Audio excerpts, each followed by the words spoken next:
Les services d'un homme qui connaît aussi bien le pays, c'est sa capacité à décrypter en quelque sorte les comportements des gens. Et au fond, c'est cette qualité d'empathie que peut manifester Buzy envers une population qu'il côtoie depuis longtemps et qu'il connaît bien. It's not like, you know, a big white man came round with his camera to take pictures, but he clearly enjoys sharing some moments with them, and nobody looks sort of scared of the Frenchman.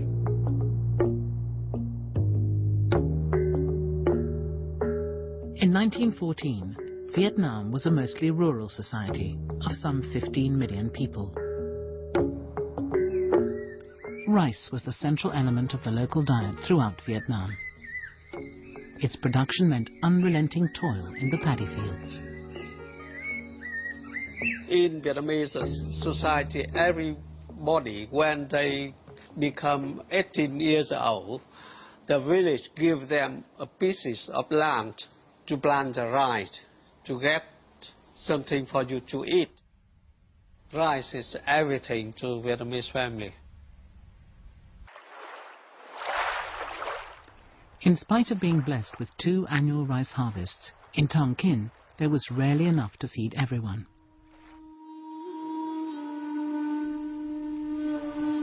These photographs of a group of beggars were taken on the outskirts of Hanoi in 1915. I think there's one that's really strong. I think it holds up today. The light is right. The body language is exceptional. The woman has all of her children kind of spread out on the street. I mean, it looks desperate. The people look like they're in pain. They all look like they're ready to die. It's very dramatic, and I think it's pulled off, extraordinarily well. In Vietnam, however, things weren't always what they seemed. In those photos, I would say some of them may have been professional beggars from some villages. They are seasonal beggars, not homeless. They have the house. So when they don't have to do the work in the paddy fields, they go out to big cities, begging, collecting money, and some visiting friends. Though Vietnam was a poor country, it had a rich and vibrant culture. In Tonkin, wrestling was a popular sport. These men are praying to their village gods for success in upcoming bouts. The larger villages hosted touring theatre companies, and many had their own troupes of amateur actors. These brightly dressed girls look like actors in uniform, but in fact, they're human chess pieces. Well, you wouldn't play human chess every day, but you'd see it at the Tet Festival, the Spring Festival. A family would be very honored if their children, say young girls or young boys, are chosen to play on the human chessboard. Culturally, Tonkin was heavily influenced by its northern neighbor China. In the past, the region had been administered by court-appointed mandarins. By the time Buzy took these pictures, the French had stripped them of much of their power. But they couldn't take away their pride or their glorious costumes. In feudal Vietnam, normal man cannot wear any kind of robe or dress with dragon because it symbolizes power and the state authority.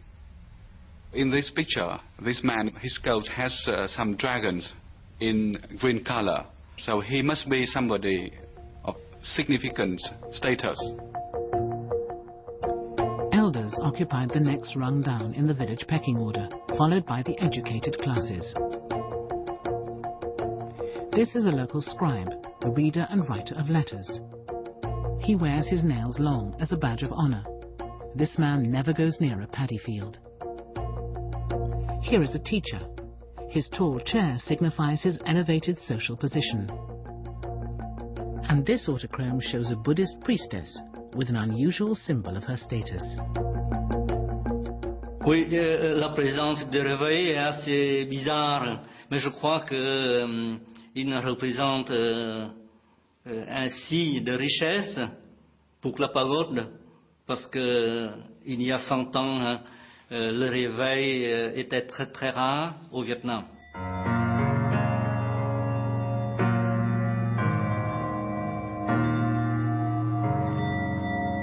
Vietnam was a deeply religious country.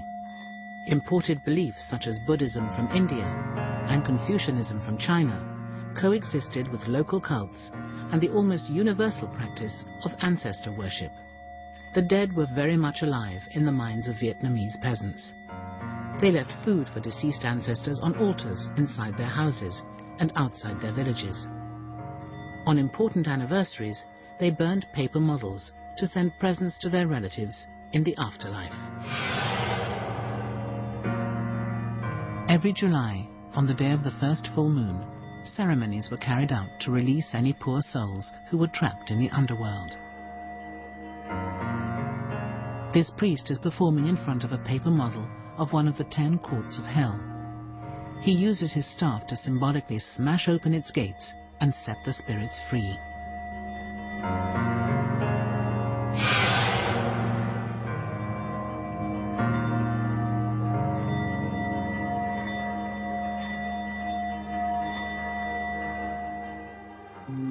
During his time in the colony, Busy recorded an astonishingly rich cross-section of Vietnamese life.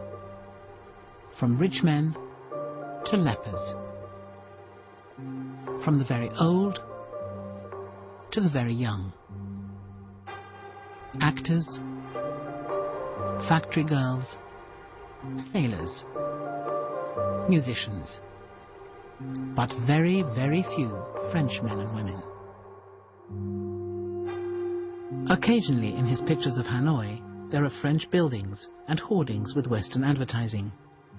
Yet the colonists themselves appear only as tiny figures on the edge of frame, dwarfed by the landscape and lost in the background.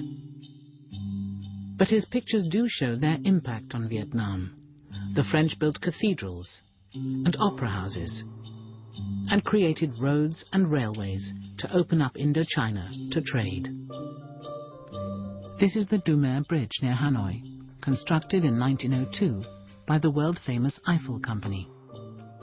Le pont Dumer, c'est une énorme masse de métal, très solide d'ailleurs, et assez beau d'ailleurs, il est assez beau ce pont.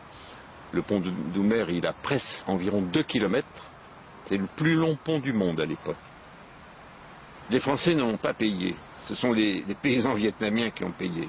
C'est par le prélèvement très lourd sur le produit de l'agriculture paysanne. Les colons, les Européens, ne payent pas d'impôts. French traders grew wealthy by exploiting Vietnam's natural resources. While many peasants went hungry, colonial businessmen turned Vietnam into one of the world's biggest exporters of rice. There was also money to be made on the domestic market. The colony's budget depended on revenues from state monopolies on salt, alcohol and opium. Alors il y a partout dans les villes un établissement avec le drapeau français où il y a marqué RO, Régie de l'opium. The French encouraged the Vietnamese to smoke opium. They opened up a network of opium shops and smoking rooms. The Vietnamese were subject to exploit. Il y a eu des fortunes qui se sont édifiées sur la vente de l'opium. En gros, l'opium fournit à peu près 20 à 23% du budget du gouvernement en général. Opium was usually the preserve of men, but one of Busy's most striking images is this study of a young woman surrounded by the paraphernalia of opium smoking. Like many Frenchmen in the colony, Busy was fascinated by the women of Indochina.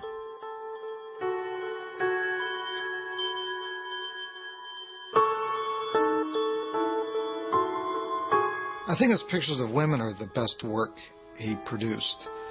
I could almost see some of these pictures ending up being in a fashion magazine today. The background is considered, the light's very soft and wonderful, and the poses often are very fresh and natural. I think a photographer today would be very proud to have taken those same pictures.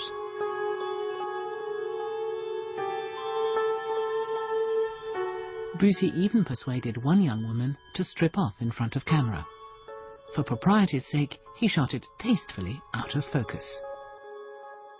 The anthropological rationale for the film is probably an interest in costume and clothes, etc. And so, sure, there is an attempt to protect the sort of sanctity of this view by shooting out of focus, by respecting this woman. Yet at the same time, it's inevitable that there is a voyeuristic element that's overlaid within this film.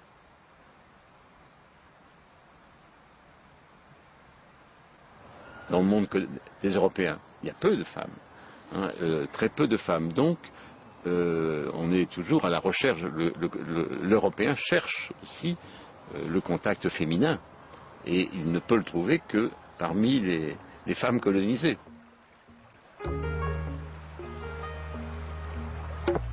Brucey's pictures portray Vietnam as a calm, orderly colony, but the political reality was different. As a soldier in the French army, he would have known that the French never managed to pacify Vietnam. Throughout their rule, there were small-scale insurrections. The French responded by brutally suppressing any opposition and trying to win over enough local people to overcome resistance to their presence. This photograph shows Hong Tong Fu, the French-appointed governor of Tonkin, denounced by many as a collaborator.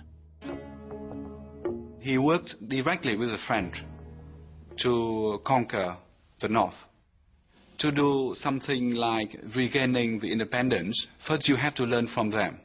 And it's better to join them than, following some rebels in the mountainous areas without any idea how to save the nation. So he's a head figure in Vietnamese communist textbooks.